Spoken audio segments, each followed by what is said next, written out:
So let's look at the whole issue. If we're looking at analogies, let's look at the whole issue of automotive risk. Look from innovation that actually started, the automation actually started in the early 1800s, which was a surprise in researching the op-ed piece as well as this here, was that it turns out the first patent application for something akin to a seatbelt came in 1860 something, which I thought was sort of an interesting scene. People were barely wrapping their heads around the notion of an engine.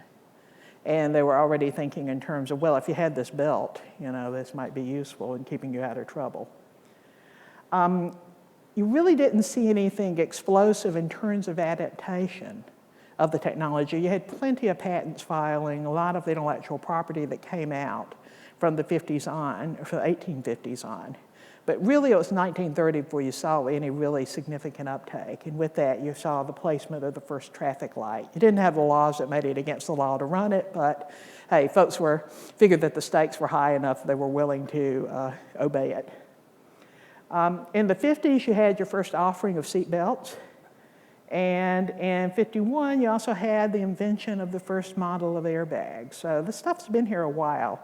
You had this idea, you know, this smattering of ideas too, a lot of discussion as to what hazards were existing because of automotive technology.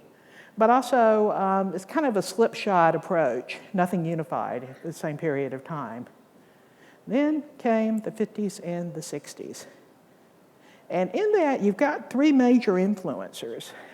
You have a fellow named Kenneth Roberts, who was a congressman over a long period of time. He chaired the House Subcommittee on Automotive Safety in the 50s, he actually convened it. He says that his epiphany occurred when he was rear-ended by someone else on a honeymoon trip, and his mother-in-law, who he says was a bit OCD on these deals, packed their household goods as if they were going on a really rough move. So packed it, you know, in newspaper and padding and so forth. And he was fascinated to find that although the back of the car was totally destroyed, the contents of the boxes and their household goods were still intact. So this inspired him to say, well, what would happen, you know, people get injured and killed in these automotive actions. What would happen if we actually said, let's do the same thing for the people in the cars as well? So started convening committees in the 1950s on safety.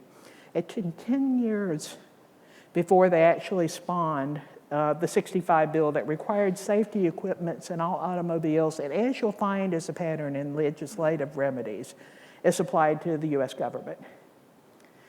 In parallel to him was a fellow named William Haddon, who was a physician, public health expert. William Haddon did a piece of work that was considered seminal to the whole area of analyzing safety equipment in automobiles. A thing called Accident Research, talk about inspiring titles, which was published in '64. And it was really the first time that highway safety countermeasures were subjected to anything resembling formal scientific scrutiny.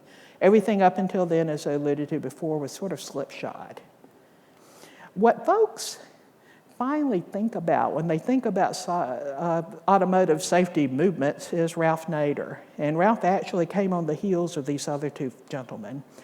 Ralph was interesting, and Ralph is an attorney. Ralph was very much a crusader. I think he went to law school because he had decided he was going to spend his life doing crusading.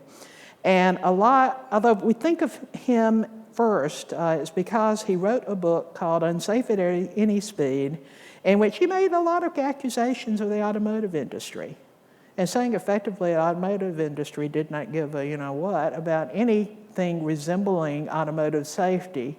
They were going to focus on the performance, and they were going to focus on the glitzy designs, and they were going to focus on everything that had to do anything with the safe usage of those automobiles, and that people were dropping like flies because of it.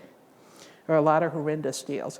So the focus of his attention in Unsafe at Any Speed, which continues to be a bestseller, 40 years later, 50 years later now, was the infamous Chevrolet Corvair. And the Corvair had a flipping issue as well as a badly placed fuel tank, which made it kind of a fireball once it rolled over, as it was more apt to do. He was out there in terms of accusing the corporate realm of not only being negligent, but being deliberately so, being profiteers at the expense of the public.